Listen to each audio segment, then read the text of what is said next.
Kažu da na Zlatiboru, u noćima punog mjeseca, silaze bića iz davnih vremena, planinske vile. Njihove pjesme i kolo bile su čarolija.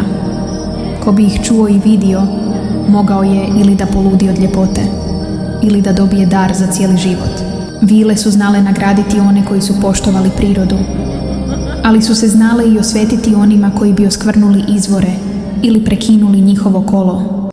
Kažu da je i kraljević Marko imao svoju vilu po Sestrimu, koja mu je davala snagu u boju i štitila ga od neprijatelja. Zato i danas ljudi šapuću: ako čuješ pjesmu s planine u ponoć, ne okreći se. Možda vila još uvijek igra svoje kolo.